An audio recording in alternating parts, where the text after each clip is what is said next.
कहत हूँ हमारे मास्टर साहब गीत तो बड़ा पुरान है लेकिन आज भी उतना कशिश बनल है। अरे अंगने में फूल फूल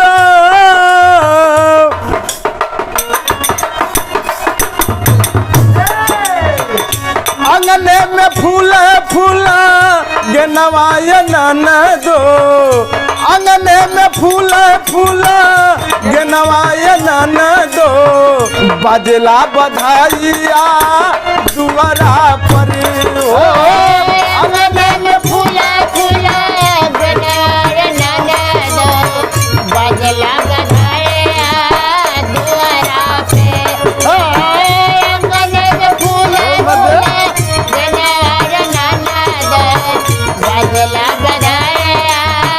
दुआरा पे। लेकिन ये धरती पर बाबू जे जे जन्म ले ले है सबके मरले के डर बा चाहे जीव होखा जंतु होखा इंसान होखा सबके डर बा। लेकिन कवि जी बड़ी अच्छी लाइन लिखे हैं।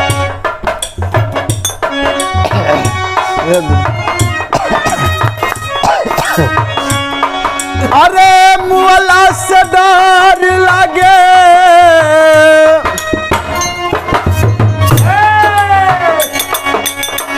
मुअला से डर लागे सबही के भाई तो मुअला से डर लागे सबही के भाई तो खतरा उठावल के हूँ मान जाई का हो मुअला से डर लागे सब एक भाई तो खतरा उठावल के मान जाई के हो मुअला से डर लागे सब एक भाई तो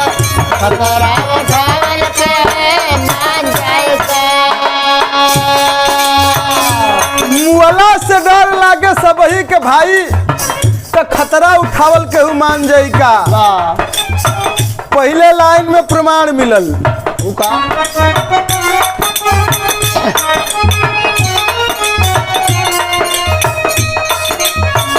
चिड़ई न घर छोड़े बनरा के डर से चिड़ई न घर छोड़े बनरा के डर से चिड़ई न घर छोड़े बनरा के डर से बिन बिन खोतवा लगावे अपन खार से बिन बिन खोतवा गावे अपन घर से बिन बिन खोताले गावे अपन घर से। अरे कब कब दियाना से घर जर जाला तो अरे कब कब दियाना से घर जर जाला तो दियाना जलावल के मान जाई का हो कब कब दियाना से घर जर जाला के दियाना जलावन के मान जाएगा पग पग दियाना से घर जर जाला के दियाना जलावन के मान जाएगा। बाबूजी आज के जमाने में तमाम प्रकार का बल्ब निकलल बा एलईडी कई प्रकार के बल्ब निकलल बा इतनी रोशनी मिलत बा फिर भी आदमी के नहीं लौकत बा। पहले के जमाने में कितना डबल घर रह उनमें एक ही चिराग जलता था तब वो आदमी के कुल चीज लौक और वही चिराग से अचानक घर जर जा तो का चिराग जलावल लोग आदमी मान जा यही से दूसरी लाइन में लिखा के पड़ल कवि जी के का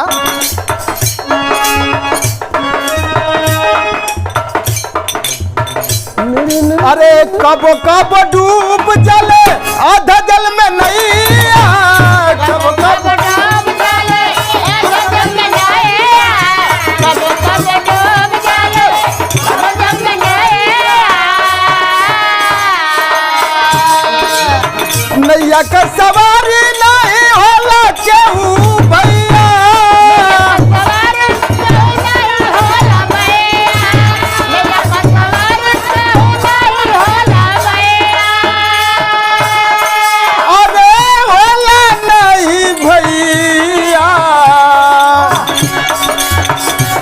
कब आदमी के टूट जाला सपना था, कब आदमी के टूट जाला सपना था, सपना सजावल के हूँ मान जाई का हो, कब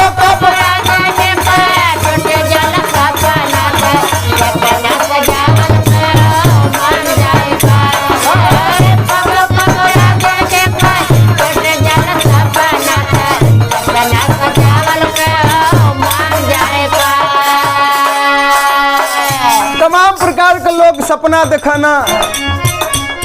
कि हम हवाई जहाज में बैठ जाइए। अचानक हवाई जहाज में बैठ गई ना, विमान में आग लग गल, चाहे किसी कोनो गड़बड़ी आएगी, वो हवाई जहाज में 100 लोग अगर बैठल हुआ मर जी हाँ, तमाम प्रकार के लोग आदमी देखी हाँ, लेकिन फिर भी वो अपन सपना नहीं टूट सकत बाबू। यही से अगले बंद में लिखल के पड़ल,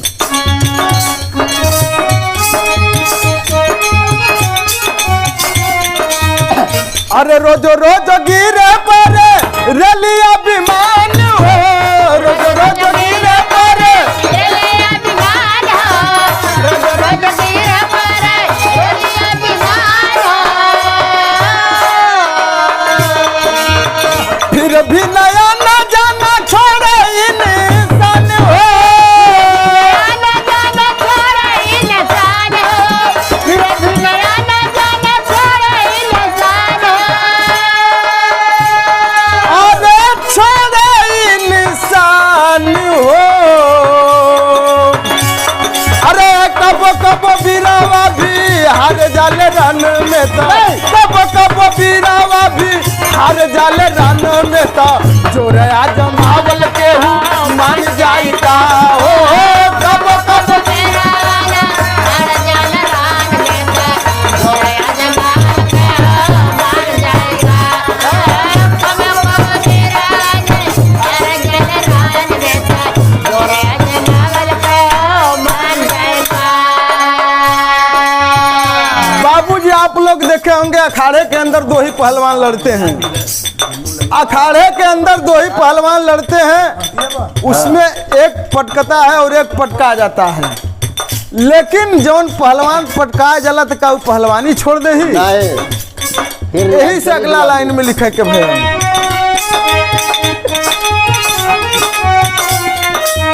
जरेली दहे जावा के आगिया में बिटिया,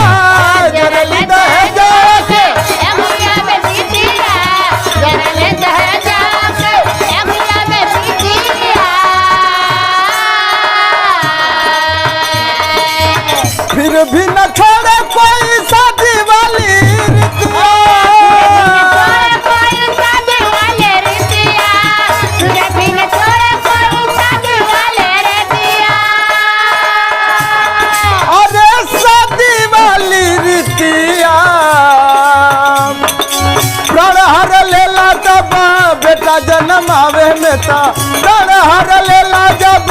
बेटा जन्म आवे में ता, बेटा जन्म आई के हूँ छोड़ देगा हो, प्राण हर लेला बाबू बेटा जन्म आवे में तो, बेटा जन्म आवल के हो मान जाएगा, प्राण लेला कोई बेटा जन्म आवे में तो, बेटा जन्म आवल के हो मान जाएगा। प्राण हर लेला जब बेटा जन्मावे में तो बेटवा जन्मावल। बाबूजी आज के जमाने में, आज के दौरान में बिटिया केहू के ना चाहत बा, सबके बेटवा चाहत बा, आ यह माहौल रही तो थोड़का दिन के बाद जमाना इतना आगे बढ़ जाई, लड़का अपन जान बचैया लड़की पटक के चढ़ जाई, लेकिन अरे संघर्ष जीवन बाटे गुरु हरिद्वार हो, संघर्ष जीवन बाटे गुरु हरिद्वार हो, संघर्ष जीवन बाटे गुरु हरिद्वार हो, लिख कवि बेटू को पतैलन विचार हो, बेटू का विचार विचार हो, तुम्हें बेटू कभी बतावा नहीं विचार हो, अरे कैलन विचार हो, अरे तेजू गवले तब भावे नाही गीतिया से, अरे तेजू गवले तब भावे नाही गीतिया से, बिरहा गवावल के मन जाइका हो